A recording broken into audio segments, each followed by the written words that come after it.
Welcome to Experience Kills on an auspicious episode because we're going to talk about the probably most long-awaited sequel in ever. Is it ever? I mean, it is as a direct sequel rather than just like an entry to a franchise or something. Nearly 20 years. No, I think. I mean, unless we really want to do the research on this, I think we'll go with it. Yeah, let's go with it. Yeah. It's up there anyway, isn't it? It's gotta be. I can't think of many others. Yes, Shenmue 3, if you hadn't guessed, is what we're talking about today. So, Ben, you've already heard Ben. I'm Richard. If I haven't already said that, welcome. So, I've been playing Shenmue 3. I'll tell you a bit about where I've come from with Shenmue. I imported a Japanese Dreamcast at launch because I'd seen Sonic Adventure, all that. I was proper into Sega, so I got it straight away. And Shenmue was one of those big games that obviously the success of Dreamcast was predicated upon. It was the most expensive game to be produced ever at that time, and it was kind of a big deal. I think when Shenmue came out, it was one of those games that pointed to what the future of games might look like. So proper 3D worlds that you could explore, things that you could do that you probably, why would you even want to, but you could do them, like open cupboards and, you know, all of that you'd think in a traditional game where it was all just window dressing. Shenmue was one of those first games that let you do the mundane just because it was technically advanced enough to let you. And that was incredible to me at the time. Fast forward 20 years, Shenmue 3 doesn't really cut it these days, I don't think. But how much have you played of this, Ben? Of the original Shenmue? Not much, right? So first of all, I'm guessing it's more than 20 years because there was Shenmue 2 after Shenmue 1. There wasn't very much between them though. So No? Shenmue 2 came out 2001. Right. Bits of Was it almost like one game split in two then? Sort of? Yeah. So it was sort of developed consecutively almost. There's bits of two that were probably cut from one, or at least developed at the same time. So you asked me, what do I know of Shenmue? I can probably sum it up in my knowledge of the meme before there were memes, and that was, do you know where the sailors are? And that's about as far as my knowledge of Shenmue goes. Because don't get me wrong, I have read about, I have watched videos on, I'm familiar with what it is, but it seemed to me like the video game of mundanity, if that's a word, and just dullness with a sort of cut down Virtua Fighter fighting system in there, and it just didn't appeal to me. The voice acting was bad. Yes, it still is. So you've never actually played it, no? No, I've just watched people play it, and usually not get that far watching them because I get bored even doing that and stop. So yeah. So it's obviously still got its audience. I don't know how successful it's been. We're talking about this a week or a couple of weeks after it's come out. There's obviously a big clamour for it to have come out in the first place. That's why we've got it all this time after the second game came out nearly 20 years ago. I don't know if this is something a wider or a new audience is really going to get their teeth into. It just feels too much like a faithful sequel. It certainly is faithful to what the original games did, but I don't think it stands up now. I mean, it's gone from what was a forward-looking technical exercise to a retrospective look at what we used to do a couple of decades back. So the tone has completely shifted, and it doesn't hold that same allure for me as it did back then. The nostalgia factor is not quite there either because, well, it's not on a Sega console for one. I'm playing it on PS4. That shouldn't really make a difference, but it kind of does.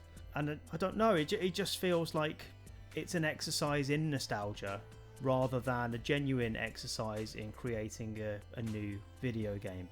I should explain what you actually do in this game because I've just talked about its history and how it relates to the previous games. But Shenmue 3 picks up where you've met this mysterious woman in the second game who's part of your destiny somehow, and he's still working towards finding the guy that killed his dad. This is the lead character, Ryo. You're walking around a village a lot in this third game, and while you're walking around, your energy goes down perpetually, especially if you run. And you're told, well, you've got to keep eating if you want to keep your energy up. And if you run when your energy is in the orange, it will just dissipate even more. So you won't be able to get involved in any fights. You might have to go to the shops and buy more food. And the rate at which Ryu eats is just ridiculous. He starts with like 10 pears, some onions, not even things that you would logically eat. But you can get through 5 pears just to get your energy halfway up. So he's got a funny old diet, this guy. So from the off, it sets it up as this almost survival experience. It's really odd. So immediately you're like, well, do you not want to just let me explore this world? Isn't that what Shenmue's supposed to be about? But no, it puts big safety net around the world that it's showing you. And so no, you can't quite do that yet. Not just in terms of limiting your energy and how far you can go and how long you can walk around, but by quite heavy-handedly forcing you into particular scenarios and cutscenes. So the opening hour of the game, it's those games where it will let you walk 10 paces and then go into another cutscene. I mean, can I just come back to this eating mechanic? Because okay. I think it's super strange when you're talking about Shenmue 1 and 2. One of the things you said was it was meant to be like a life simulator. Yeah. It was meant to be this realistic depiction of really quite boring reality in small town Japan. Yeah. And to then say you need to eat 5 pears to get your bar up to do this thing, it's like, well, that's not fucking realistic. Why would you have that? What are you, Crash Bandicoot? I mean, what are you doing? Like, I don't understand that. Why would you bring in a mechanic like that? It's because it's a 20-year-old idea of what a simulator will do. I mean, the design language of video games has moved on a long way since then. And it's no longer enough to just put in something that looks like a real world comparison. Eating in a video game can be done well, can be done badly. Sometimes it adds to the experience, other times it gets in the way. It gets in the way here. One of the things that Shenmue tried to do was the day and night cycle. We know that that's been done well and badly in games since then. Here it's not great at all. So events are limited to particular windows of time. It does let you skip forward, thankfully. You don't have to actually wait around. You're kind of stuck between different time areas before you can move on between events. And it will kind of say, well, you can't do that until 7 p.m. tonight. Do you want to wait? Or do you want to just skip to that? And you just think, well, what's the point of it then?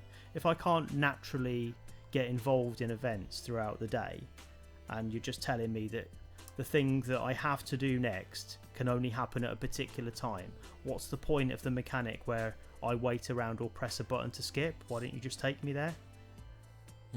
Because that's what a regular game would do, right? You would dispense with that day-night cycle and just skip to the next part of the story naturally. I suppose it's trying to give you like the illusion of choice, or... Yeah, but we know that there's so many games now where there is a sort of natural organic life to the environment. So something like Red Dead Redemption or something, there's a list of games like that, isn't there, with day and night cycles, different things happen at different times. It feels like you're watching things unravel around you, and you can get involved in any particular way that you want. You can't really in Shenmue 3. It still feels very much on rails as to how much you can do. It just tries to give you the illusion of freedom, which really just highlights how little freedom that you have. The area itself is quite big compared to the original Shenmue. You can walk around fields, it's like paddy fields, different parts of the village, go up hills, go to all sorts of different places that feels quite large. But from the outset, there are open paths that you try to walk down, and Ryo will just go, well, there's nothing down there, or can't do that yet, and it'll tell you can't do that yet, and it's okay. I mean, the whole thing sounds like game design, like you said, from 20 years ago. I mean, for me, the thing that sticks out was, 4 years ago when these guys came out on stage and were like, we're gonna do Shenmue 3 and we're gonna kickstart it. Yeah. And it was like, what? well, first of all, why? And second of all, why Kickstarter? Like, the weird thing, I guess, with this for me is that, who is this game for? Is it literally only for the most dedicated Shenmue fans? Because it has to be. If it is, then why is it 50 quid? Like, it's come out as a full price video game. It surely isn't going to be a success. I mean, if you're not the kind of person that's replaying Shenmue 1 and 2 on a yearly basis, everything you've just described is just going to slap you in the face with its sort of datedness. You know, it's just going to... It's not necessarily like nostalgia for...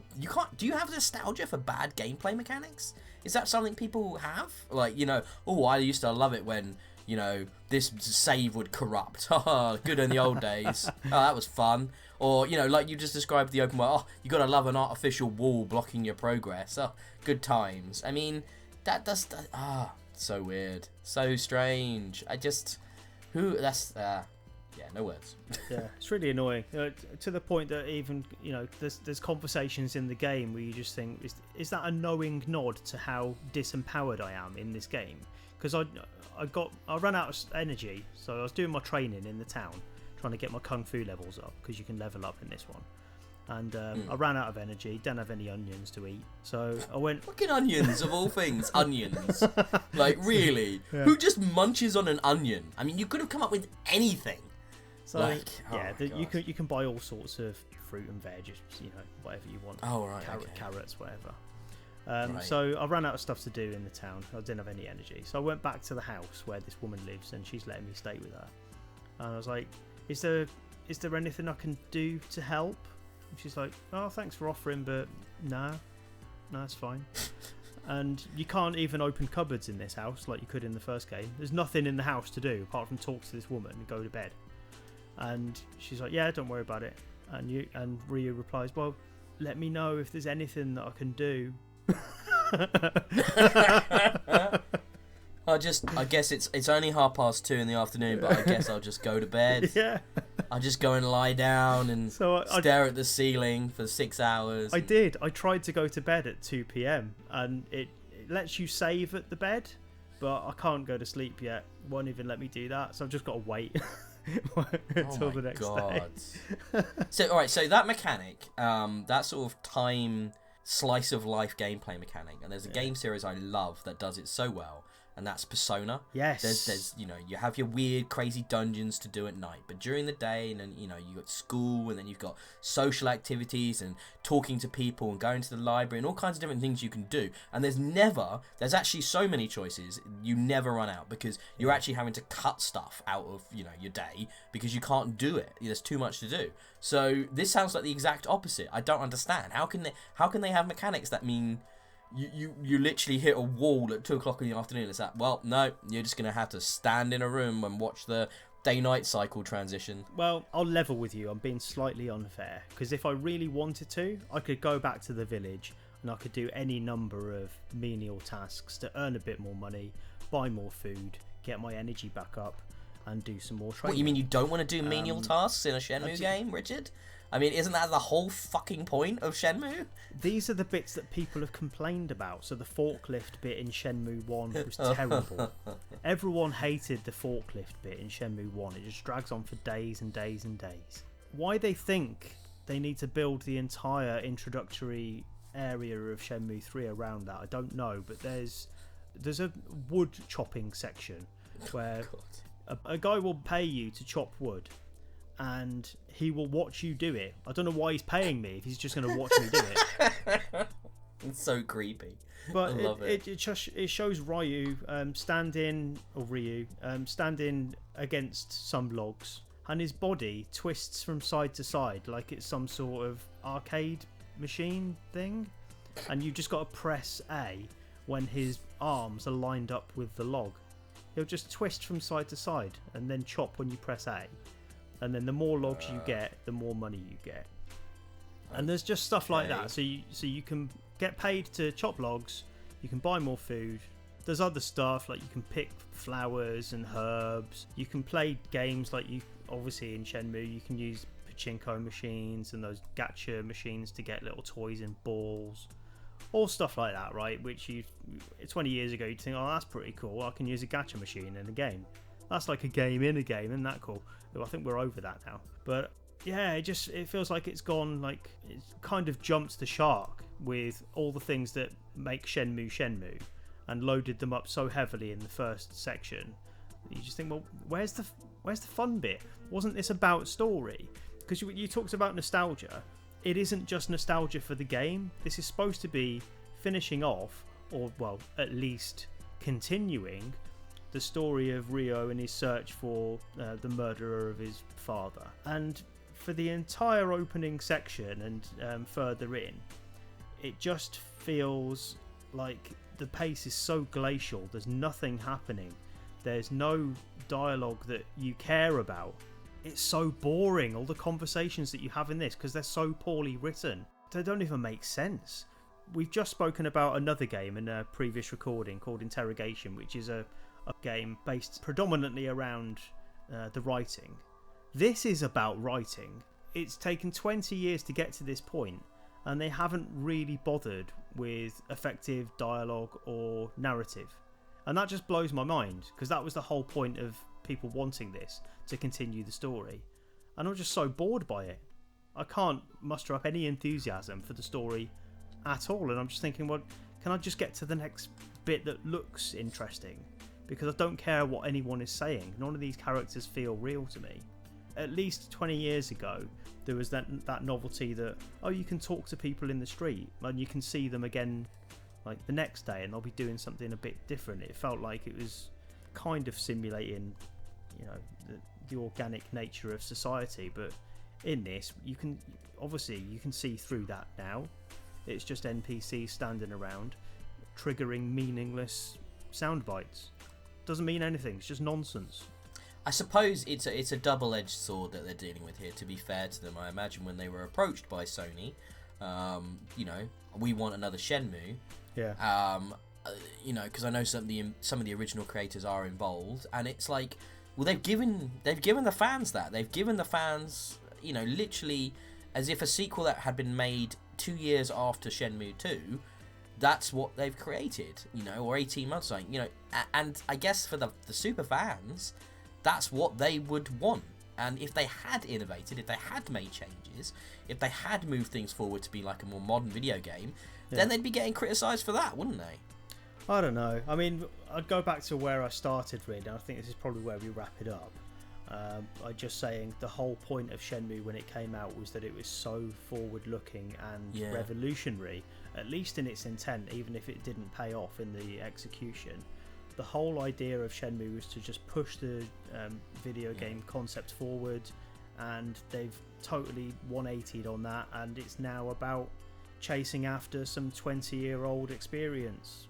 It's completely pointless to my mind. It's quite tragic, isn't it, in a weird way? Like it was created. I remember the conversation around it. I might never have played it myself, but I remember how excited people were at that technological achievement, and the fact that they aren't doing anything like that with the 20 years later sequel is really, it's kind of tragic, kind of a shame, but I do sort of see why. I can see tricky. Why. I mean, the money that would be involved for them to apply the same kind of aspiration to a new Shenmue now as they did 20 years ago, but the market for it simply wouldn't be there. They'd be far better off putting that money into a new project that people would be into, because, you know, the Shenmue name comes with all sorts of baggage. I suppose they couldn't have won either way.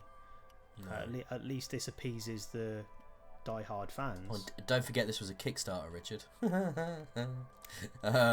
Which I'm sure was not the only money put into the project. Let's put it that way. I don't think it was. I think that Kickstarter idea was a bit of a... It was a marketing stunt, wasn't it? Yeah. Yeah, 100%. But already past its prime, which I thought was hilarious. But yeah, okay. Curious experiment. Interesting. Yeah, so disappointed, but not massively, because I kind of expected it. But it's it's like you say, it's a bit sad, isn't it? I think sad is the word. Okay. But never mind.